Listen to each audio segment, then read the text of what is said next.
रात के 2:30 बज रहे थे। शहर के बीचों बीच एक टूटा हुआ पुराना मकान, जहां से पुलिस को कॉल आती है कि घर के सामने खून पड़ा हुआ है। जब पुलिस वहां पर पहुंची तो दरवाजा अंदर से बंद था, लेकिन नीचे से खून की एक पतली सी धार निकलकर सड़क तक पहुंच चुकी थी। इंस्पेक्टर राघव ने दरवाजा तोड़ा। अंदर का नजारा देखकर पूरा स्टाफ जम गया। सामने देखा तो एक औरत की लाश पड़ी हुई थी, जिसका सर धड़ से अलग था। ये देखकर सबकी हालत खराब हो गई।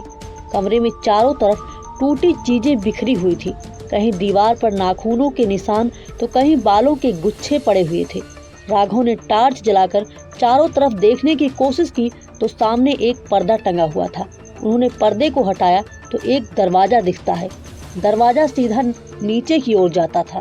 उस दरवाजे को खोलकर पुलिस की टीम बेसमेंट में आती है। नीचे आते ही उन्हें महसूस हुआ जैसे पूरे नीचे बेसमेंट में मांस की गंध फैली हुई हो। वो लोग चारों तरफ देखने लगते हैं। तभी उन्हें एक लकड़ी का बक्सा मिलता है, जिसमें लिखा था, इसे खोलना मतलब मौत को बुलावा देना। ये देखकर वो लोग और ज्यादा डर गए, लेकिन उन्हें तो अपनी ड्यूटी निभानी थी।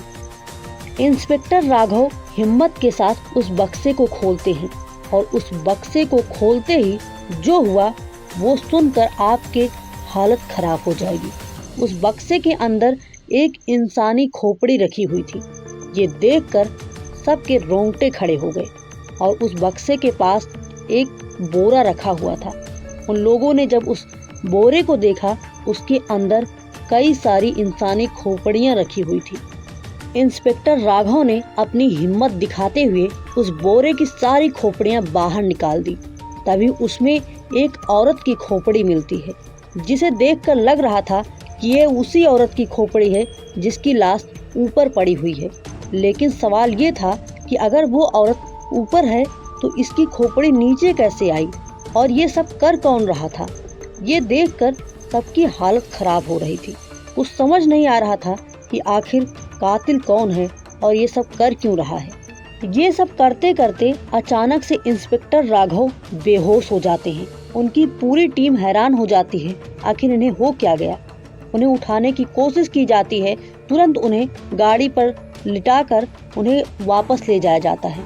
उनकी दवा वगैरह कराई जाती है, लेकिन जब वो ठीक होते हैं तो वो पहले जैसे नहीं थे। वो पूरी तरह से सदमे में चले जाते हैं।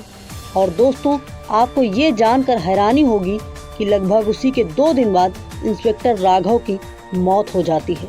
उस हवेली के रहस्य को जानने के लिए हजारों टीम वहां पर भेजी जाती हैं, लेकिन सब असफल रह जाती हैं। सच्चाई तो ये है कि वहां पर पुलिस भी जाने से एक बार डरती है।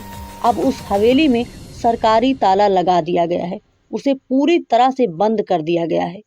पुलिस फाइल में आज भी वह केस अधूरा पड़ा हुआ है। कोई भी टीम उस हवेली के रहस्य को जान नहीं पाई है।